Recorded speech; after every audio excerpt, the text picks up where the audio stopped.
বিসমিল্লাহির রহমানির রহিম। আসসালামু আলাইকুম প্রিয় শিক্ষার্থীরা, আশা করি তোমরা সবাই আল্লাহর রহমতে ভালো আছো। তো তোমাদের সবাইকে স্বাগতম ফারুক এডুকেশন একাডেমি চ্যানেলে।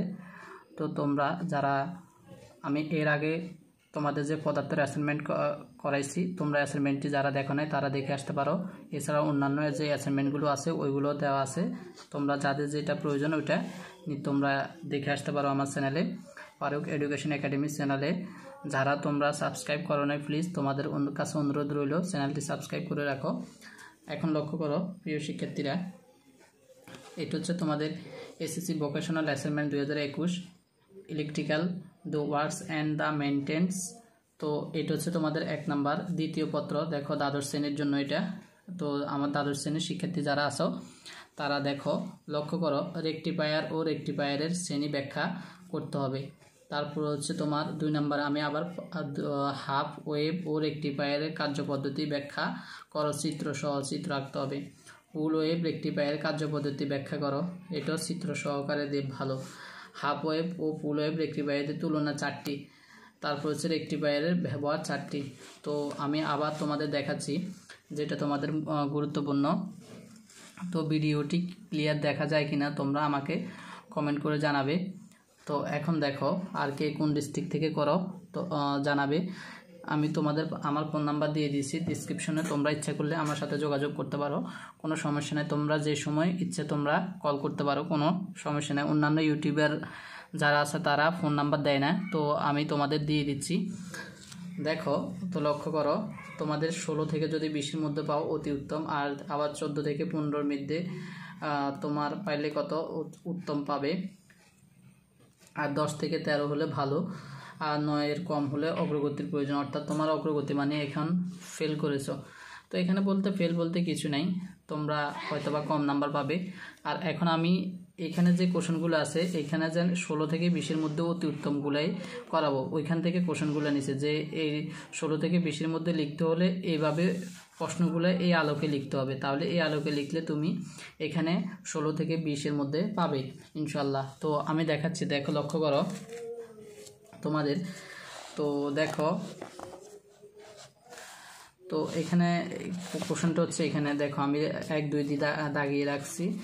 এখন লক্ষ্য করো তোমাদের যে অ্যাসাইনমেন্টটা, এখন দেখো রেকটিফায়ার বা রেকটিফিকেশন, তো এটার দরকার নাই এখানে তোমার, এটা বা এটা একই কথা। তো আমার বলছে ব্যাখ্যা করতে পারো। তারপর রেকটিফায়ার, দেখো তোমার রেকটিফায়ার সম্পর্কে বলছে তোমাদের প্রশ্ন, তাহলে রেকটিফায়ার সম্পর্কে লেখাচ্ছি। দেখো তো রেকটিফায়ার যে সার্কিট, যে সার্কিট দ্য অল্টারনেটিং মানে হচ্ছে তোমার দ্বিমুখী কারেন্ট ডাইরেক্ট একমুখী কারেন্টে রূপান্তর করে, তাদেরকে দেখো এখানে একটু দেখা যায় কিনা। তো লক্ষ্য করো, কারেন্টে রূপান্তর করে তাকে রেকটিফায়ার বা রেকটিফায়ার সার্কিট বলা হয়ে থাকে। রেকটিফায়ার মূলত এসি এবং হচ্ছে ফাল সেটিং ডিসি এবং হচ্ছে তে রূপান্তর করে, এবং রেকটিফিকেশন যে পদ্ধতি কৌশলে রেকটিফাই করা হয় তাকে বলা হয়, সেই পদ্ধতি বা কৌশলকে বলা হয় রেকটিফিকেশন বলা হয়ে থাকে। তো তোমরা এটাও দিয়ে দিবে, কারণ ব্যাখ্যা করতে বলা হয়েছে। রেকটিফায়ার সার্কিট 2 ধরনের হয়ে থাকে, একটা হচ্ছে হাফ ওয়েভ রেকটিফায়ার, একটা হচ্ছে ফুল ওয়েভ রেকটিফায়ার। আবার ফুল ওয়েভ রেকটিফায়ারকে আবার 2 ভাগে ভাগ করা হয়েছে। দেখো এখানে আমি আবার দেখাচ্ছি, দেখো রেকটিফায়ার অর্থাৎ ফুল ওয়েভ রেকটিফায়ারকে আবার 2 ভাগে, একটা হচ্ছে দেখো তোমার হচ্ছে একটা হাফ ওয়েভ রেকটিফায়ার, ফুল ওয়েভ রেকটিফায়ার আবার 2 ধরনের হয়ে থাকে, একটা হচ্ছে সেন্টার টপ ফুল ওয়েভ রেকটিফায়ার, একটা হচ্ছে ফুল ওয়েভ ব্রিজ রেকটিফায়ার। তো এটা হচ্ছে তোমাদের 1 নাম্বার উত্তর। 1 নাম্বার উত্তর আর কোনো কিছু দেওয়ার দরকার নাই, তোমরা এখানে যেটা দেওয়া আছে এতটুকু এখান থেকে দিয়ে দিবে। তাহলে তোমাদের আমি এখন দেখাবো 2 নাম্বার উত্তরটা, তোমরা মনোযোগ সহকারে দেখো এবার 2 নাম্বার উত্তরটা।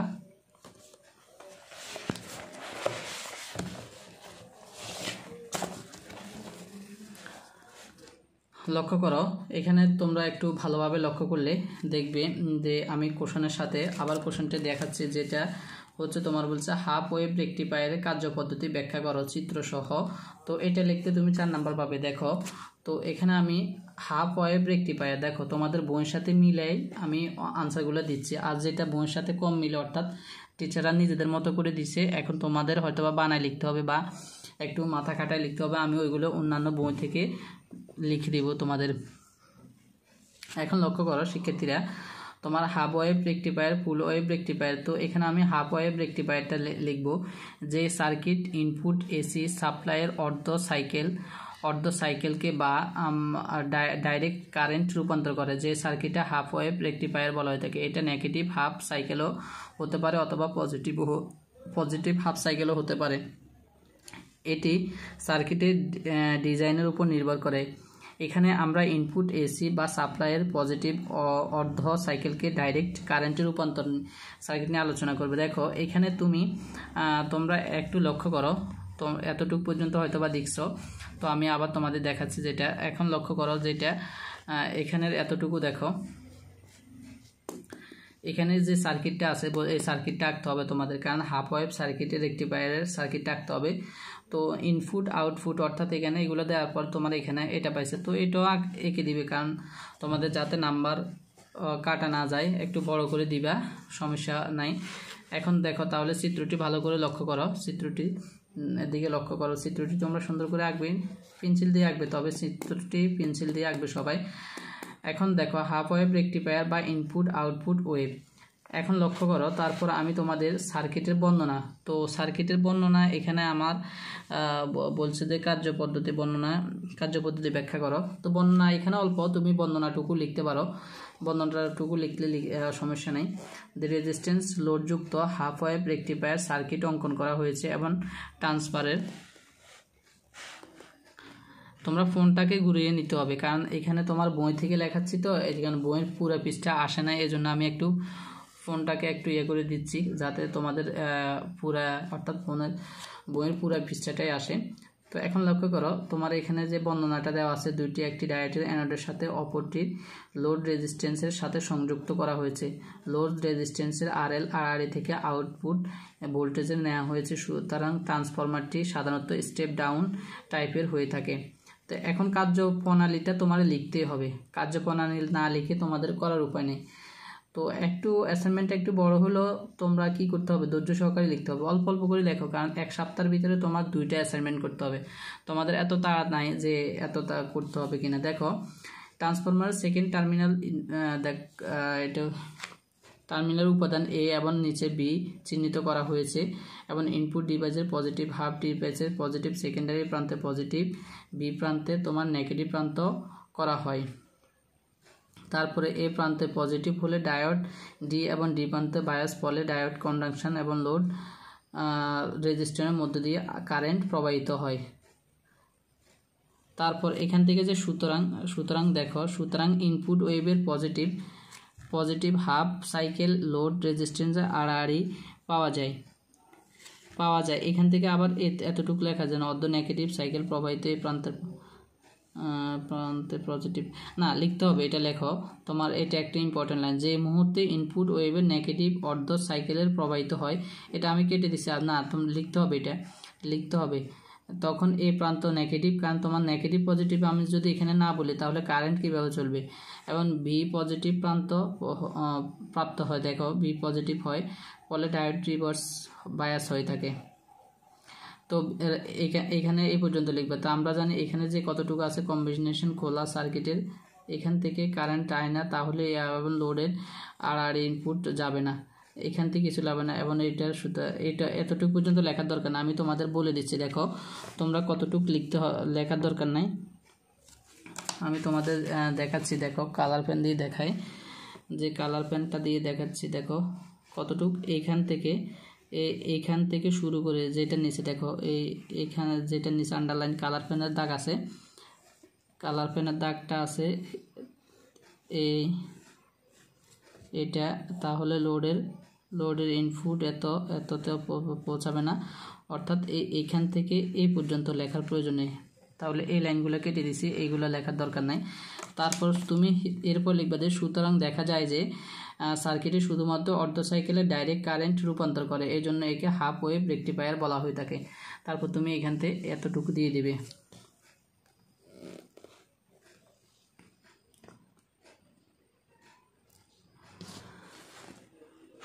শিক্ষার্থীরা তো এখন আশা করি তোমরা এটা লিখতে পারবে, কোনো সমস্যা হবে না। আমি যে এটা কালার যেটা নিচে কালার দাগ আছে, কালার গোলাপি কালারের দাগ আছে, ওটা তোমাদের লেখার কোনো প্রয়োজন নেই।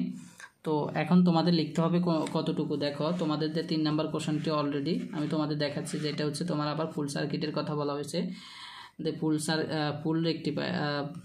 ফুল ওয়েভ রেকটিফায়ার, এখানে centre tap full wave rectifier, এটা সেন্টার টেপ এইখানের এটা লেখার দরকার নাই, তুমি লিখতে হবে ফুল ওয়েভ রেকটিফায়ার। তো ফুল ওয়েভ রেকটিফায়ারটা লেখার পরে তো কী লিখতে হবে দেখো, যে সার্কিট ইনপুট এসি সাপ্লাইয়ের পূর্ণ সাইকেল লিখে এখানে পজিটিভ অর্ধ সাইকেল নেগেটিভ অর্ধ সাইকেল লিখতে পারো, না লিখলেও এটা ব্যাকেট, এটা না লিখলেও সমস্যা নেই। কে ডাইরেক্ট কারেন্ট রূপান্তর করে তাকে ফুল ওয়েভ রেকটিফায়ার বলা হয়ে থাকে। ট্রান্সফরমারের সেকেন্ডারি সেন্টারের পয়েন্ট একটি টার্নিং, এখান থেকে দেখো উঠে নাই, এটা টার্নিং কী হয়েছে বুঝছেন, টার্নিং করে লোড রেজিস্টারকে সংযোগ করা হয়, এজন্য সার্কিটকেও সেন্টার টেপ ফুল ওয়েভ বলা হয়ে থাকে। তো আমি কোন জায়গায় কি বলি তোমরা মনোযোগ সহকারে দিয়ে, এখানে একটু লাইন দেখা যায় না, সেটা হচ্ছে টার্নিং করে, এখানে হচ্ছে করে, টার্নিং করে, বুঝতে যাতে তোমাদের সুবিধা হয়। তো বিগত বছর থেকে দেখো এবছর যথেষ্ট ক্যামেরা অর্থাৎ ভালো করার চেষ্টা করতেছি। তো তোমরা হয়তো বা ভিডিওর কোয়ালিটি দেখে বুঝতে পারবে, যদি কোয়ালিটি খারাপ হয় তোমরা বলবে, আমি চেষ্টা করব যে আরও ভালো মানের কোয়ালিটি তৈরি করার জন্য, হয়তো বা নিজেকে ইমপ্রুভ করতে হবে আরও অনেক। তো দেখো লক্ষ্য করো এখানে যেটা দেওয়া আছে তোমার হচ্ছে তোমার এই যে ফুল ওয়েভ রেকটিফায়ার, তো ফুল ওয়েভ রেকটিফায়ারের চিত্রটা আঁকতে হবে, কারণ চিত্রটা আমি এঁকে দিব এটা তো সম্ভব না এখনও। তো এখন দেখো, তো আমি চিত্রটা দেখাচ্ছি, তোমরা দেখে দেখে ভিডিওটা একটু অফ করে দেখে দেখে তোমরা আঁকতে পারবে। নিচে দিয়ে আবার এখানে কি লেখা আছে 4.4, এখানে এগুলোর দরকার নাই। চিত্রে centre tap full wave rectifier circuit input আউটপুটের ওয়েভ, এতটুকু পর্যন্ত লিখবে, তাহলে অলরেডি তোমাদের 3টা কোশ্চেনের উত্তর শেষ।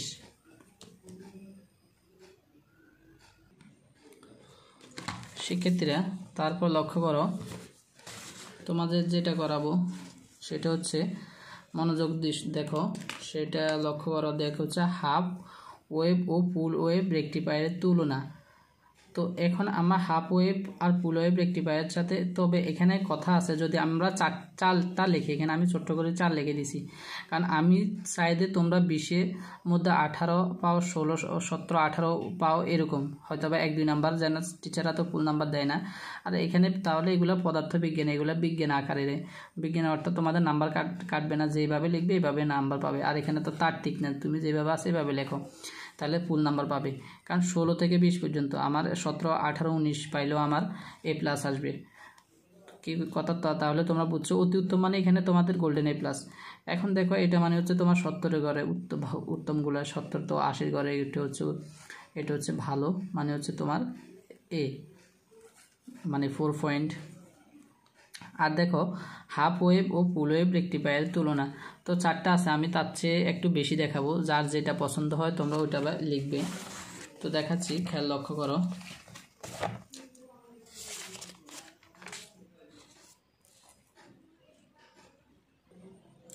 সেক্ষেত্রে এবার লক্ষ্য করো রেকটিফায়ার সার্কিটের সমূহ তুলনা, তো আমার এখানে তুলনা করতে বলছে, যে 4টা তুলনা করতে বলছে। দেখো এখানে অলরেডি 6টা তুলনা দেওয়া আছে, তো তোমরা আশা করি 6টা থেকে যে কোনো 4টা দিবে। দেখো ডায়োডের সংখ্যা, হাফ ওয়েভ রেকটিফায়ার যে তাহলে একটি থাকে, এবং সেন্টার টেপ, তো এখানে ফুল ওয়েভ, সেন্টার টেপটা না লিখে তুমি কি লিখবে, ফুল ওয়েভ লিখবা, আর বীজ ফুল ওয়েভ, তাহলে 4টি থাকে। ট্রান্সফরমার প্রয়োজন নেই আছে, তারপরে আমি তোমাদের দেখাবো কোনটা কোনটা আমার পছন্দ, তোমরা ওইগুলো লিখবে। তারপর যে সর্বোচ্চ উচ্চতা, সর্বোচ্চ দক্ষতা তোমার হচ্ছে 40.46, আর এত হচ্ছে 81.2, এখানে 81., রিপল ফ্যাক্টর 1.21, আর হচ্ছে 0.48, আর হচ্ছে 0.48। তারপর হচ্ছে আউটপুট ফ্রিকোয়েন্সি তোমার Fin থাকে, আর এখানে 2Fin, আর হচ্ছে 2Fin থাকে। তো এবং ফিক ইনভার্টেজ ভোল্টেজ B থাকে, এবং 2B থাকে, এবং B থাকে। তো আমার পছন্দটা দেখো, আমি যদি বলি তোমরা হয়তো বা 6টার মধ্যে কে কোনটা লিখবো এটা নিয়ে প্রবলেম হতে পারে। তো আমি তোমাদের দেখাচ্ছি যে তোমরা কতটুকু লিখতে হবে।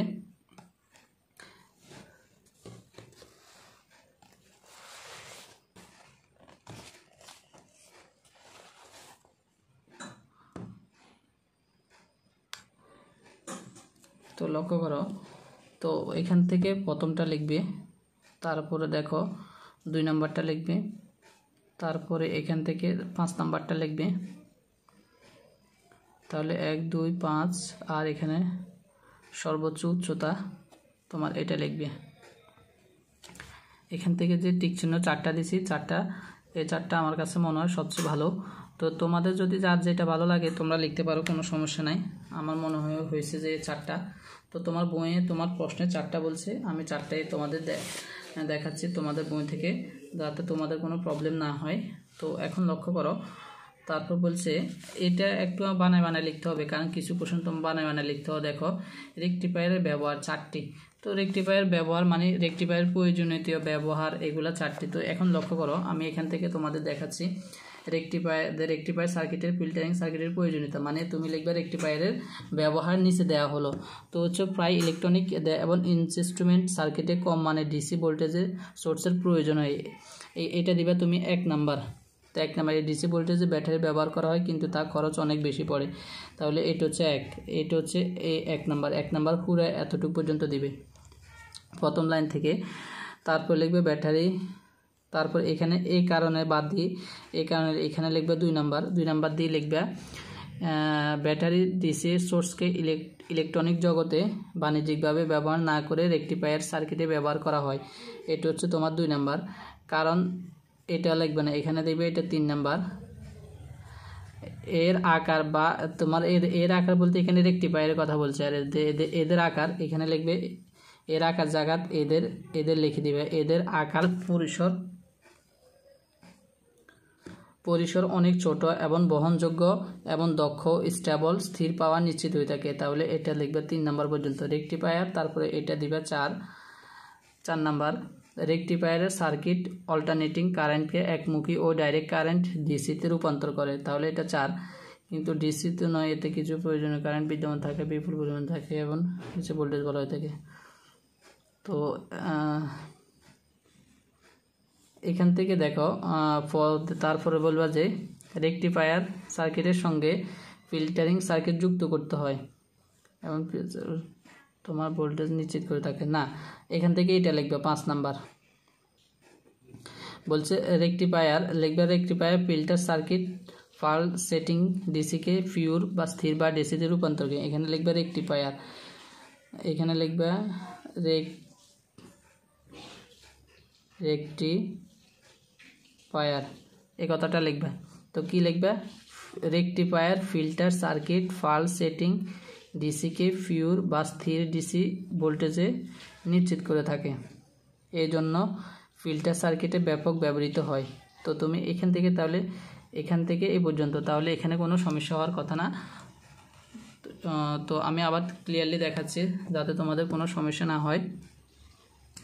প্রিয় শিক্ষার্থীরা, তাহলে তোমাদের এখানে যে 5টা কোশ্চেন আসছিল, 5টা কোশ্চেন ছিল, 5টা কোশ্চেনের উত্তর অলরেডি দিয়ে দিয়েছে। যে প্রথম কোশ্চেন রেকটিফায়ার প্রয়োজনীয়তা, শ্রেণীবিভাগ, হাব।